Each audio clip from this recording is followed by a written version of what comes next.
Thank you so much for doing this, Councilmember Spelman. First question, how is corporate redevelopment affecting local business in Austin, in your opinion? What's happening in Austin, I think, is very similar to what's happening in cities all over the country. What used to be local is becoming more generic.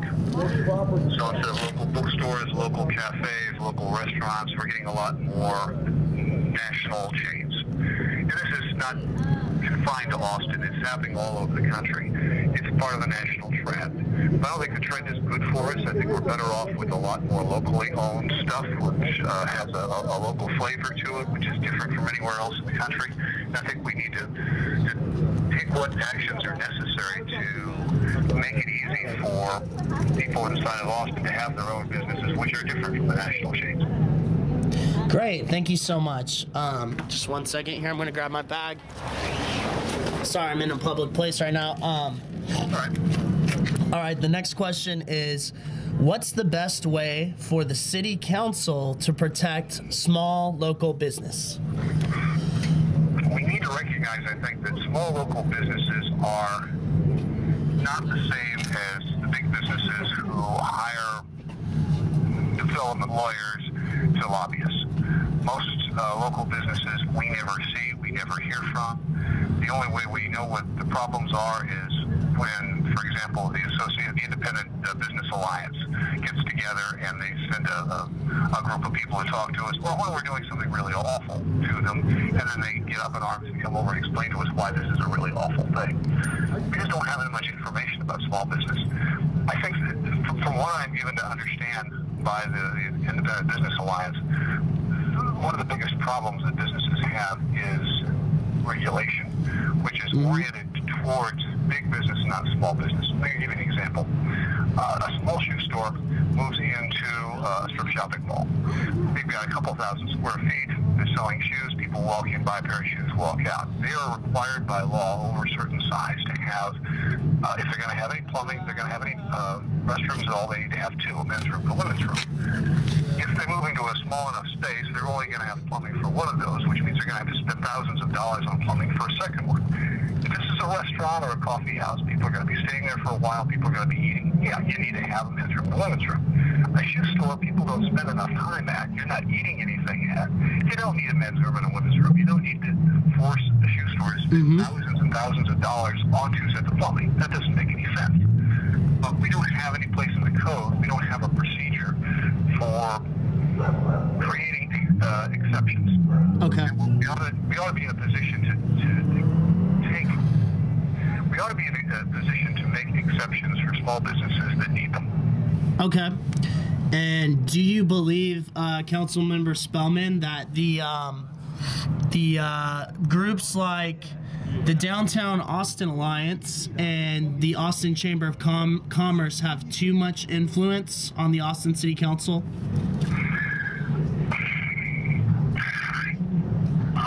It depends on the issue, but generally speaking, I don't. And the reason I don't is because in all the issues that the CIay and the Chamber are really interested in, there's a lot of other people who are interested too.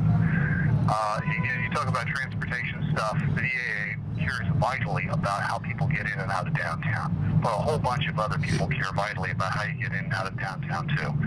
And for all the folks in the CIay who want transit, there's a bunch of other folks who want more parking, wider highways, better I-35 connections, things like that. On most issues that they care a lot about, there's a lot of other people there too. And although we probably hear more from the CIay and the Chamber than we do from most other people, the arguments, I think, still come out almost all the time. What concerns me most are the issues that you don't have anyone well organized to talk to us about. And those are the ones which I think we're most likely not to take up properly. Okay. And thanks for keeping your answers concise here. We'll go about 8 more minutes, and I have a few more questions for you.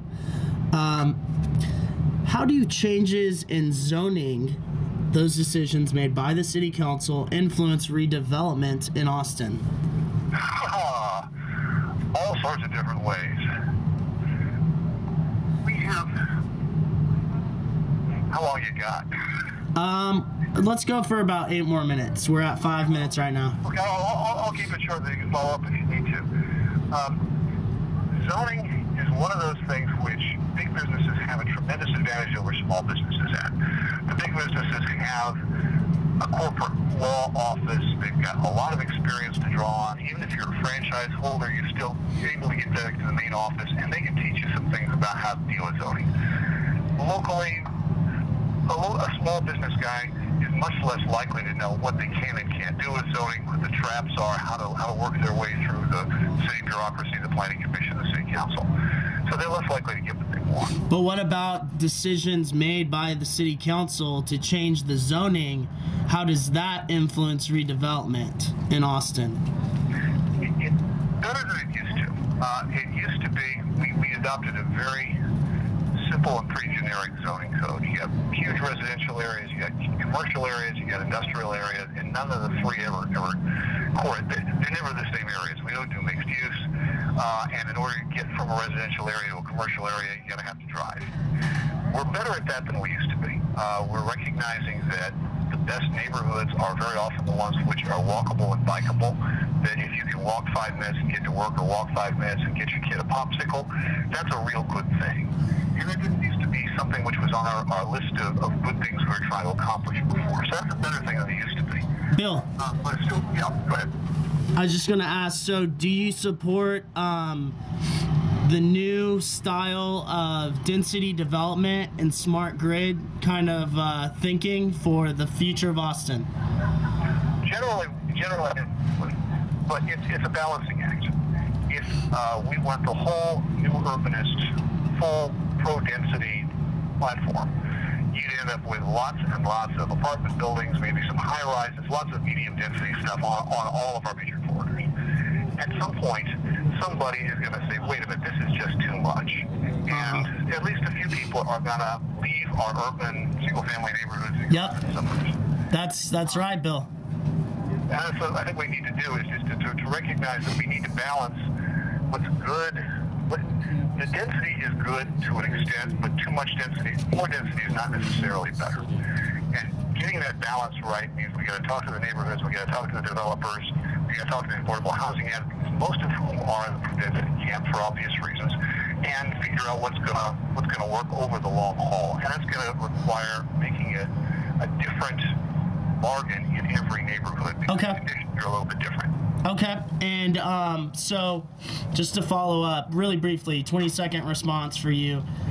What did you mean when you said last year in a city council meeting, I think it was back in August 2011, you mentioned something about the Marriott Hotel. You said something, you wanted to fill in the gaps. What did you mean by that?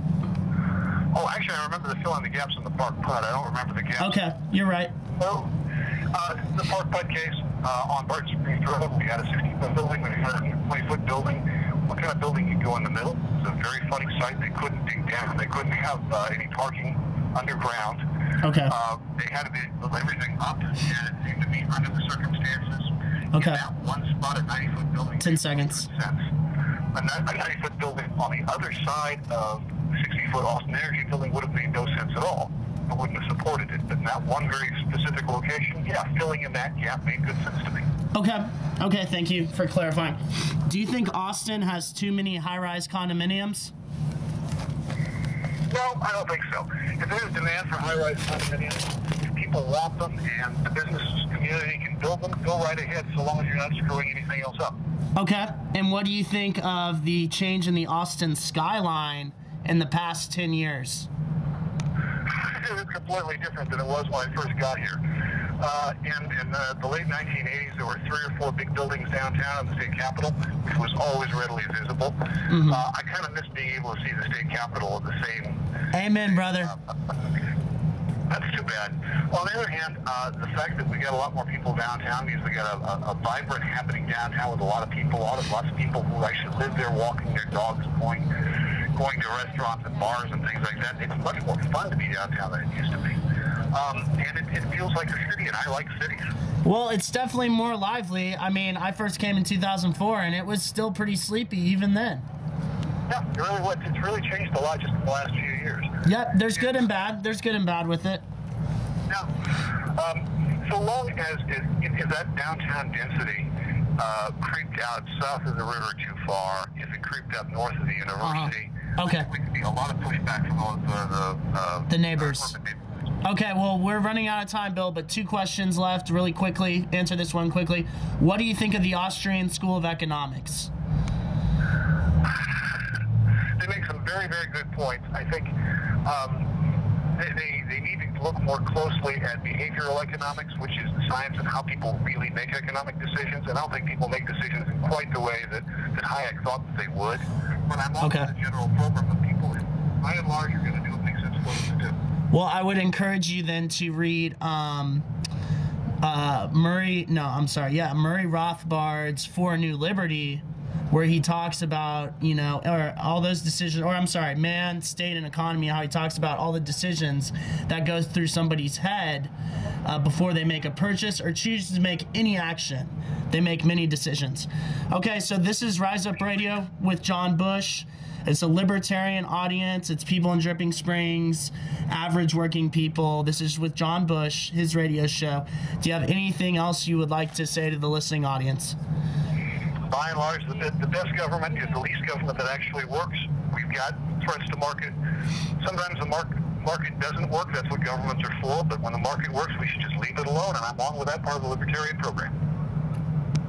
Thank you so much, Bill, for your time. I really appreciate it. My pleasure, Clay. I really appreciate your asking.